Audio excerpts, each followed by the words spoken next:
Allah makes our deen easy and beautiful. We make our deen difficult and ugly.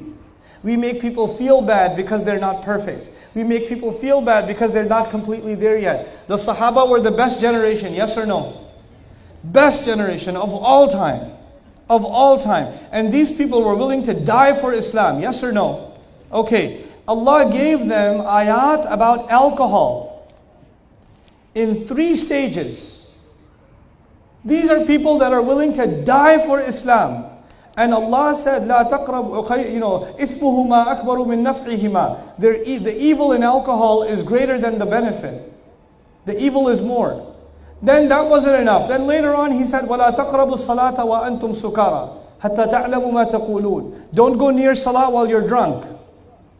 And then finally, one of the last surahs ever revealed, Surah Al-Ma'idah, one of the last surahs ever revealed, he says, رِجْسٌ مِّنْ عَمَلِ الشَّيْطَانِ فَهَلْ أَنْتُمْ مُنْتَهُونَ. This is evil from the work of the devil. Will you stop or what? In other words, Sahaba, who were the best generation, Allah did not expect them to quit alcohol immediately.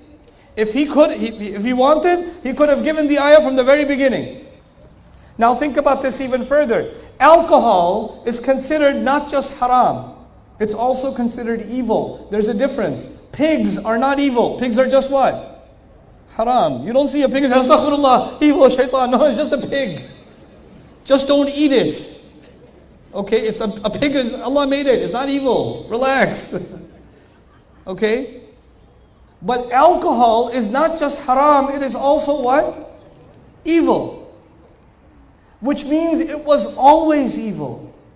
Which means it was always from the work of the shaitan. In the first year of revelation, it was from the work of shaitan. And in the 23rd year of revelation, it was also the work of shaitan. And even though it was always evil, Allah decided that people haven't made enough progress on the road yet. So they're not ready yet. So I'll give them the ayah when they're a little more ready. So I'll give them a little bit. And I'll tell them, look, the harm is more than the benefit. Then a little bit later I'll say, at least don't be drunk when you're making salah. And a little bit later I'll tell them, okay, leave it now. You're mature enough. Now stop.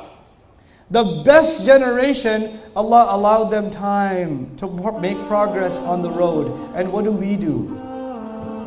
If a drunk guy walked into the masjid today, he's had 2-3 beers, you can smell it from 10 feet away, and he, I want to pray. What are we going to do with him? We're going to beat him up and kick him out. And once you kick him out, where's he going to go? Back to the bar. He's going to go back to drinking. He came to the house of Allah. He took a step. He took such a big step. And you said, go back. This step is not good enough for us. You're not good enough for us. Allah wants you to make progress on the road. And you have to let other people make progress on the road. And maybe some of them will take their time, and some of them will move quickly. You know, Allah gave the example of growing things on the ground, right? There's a farmer. And by the way, some of you have these, so many. I think maybe in the last year, this question was repeated at least 1,000 times in my lectures. People came to me at least 1,000 times and asked this one question. Let me tell you what the question is. Brother, my husband doesn't pray. My son doesn't pray. My wife doesn't pray. My sister doesn't pray. My uncle doesn't pray. My father doesn't pray. How do I get them to pray? How do I change them? Tell me one thing I can say to them and they'll change. And I say, okay, hold on. I got nothing. There's a farmer, what's step 1 in farming? You put the seed in the ground, yes? You put the seed in, then you put water. Then you go to sleep. Then you wake up. Make sure the soil is clean. Then you put water again. Then you go to sleep. You wake up. You put water again. Remove the insects. Make dua. Ya Allah, take care of this plant. Does the farmer see any progress? Yes or no? He sees no progress.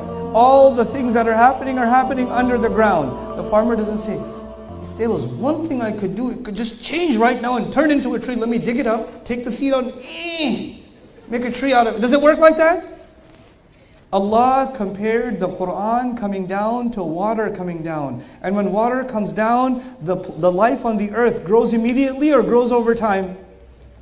It grows over time. When the Quran will enter somebody's heart, they will change immediately or change over time? They will change over time. Abu Bakr as-Siddiq changed immediately, but so many Sahaba changed over time. Umar bin al-Khattab, 5 years. It took some time. Abu Sufyan, many more years. It took a lot of time. It doesn't happen overnight.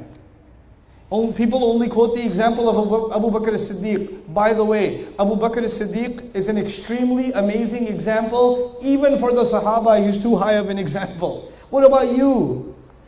People quote the greatest example and make you feel bad. There are so many other Sahaba, hundreds of thousands of them, radiyallahu anhum wa radu anhu, that did not transform the same way as Abu Bakr as-Siddiq, radiyallahu ta'ala anhu. They took their time, and Allah is happy with them too. Allah is happy with them too. Call people with wisdom. Let them grow. Let them listen. Let them listen. I was giving a lecture in England. When I finished my lecture, a woman came up to me and said, "Please don't tell anyone, I'm Shia. I've been listening to your lectures for a year. It's really helped me a lot. Please don't tell anyone." You know why? Because it's Birmingham, England. Whew, that place is crazy. You know. Other guy comes up to me, "Brother, Assalamu alaikum. This is my wife, myself, and there's about 50 of our friends. We are from the Baha'i religion. We've been listening to your lectures for a long time. Please don't tell anyone." I'm like, "Yeah, welcome. Assalamu alaikum. Sit, relax." I don't need to go after and start having debates with the Shia person or the Baha'i person or any other person for that matter. Why? Because my only concern is to get the water to the heart. That's all. The rest, who will do? The rest, Allah will do that. You're not going to do that. Allah will do that. That's up to Allah what He does. That's not up to me. We don't give people a chance. We're too busy arguing with them and debating with them and pushing them further away from Islam. This is not wisdom. This is just not wisdom. Call people to the path of your Rabb using wisdom. Bil hikmah.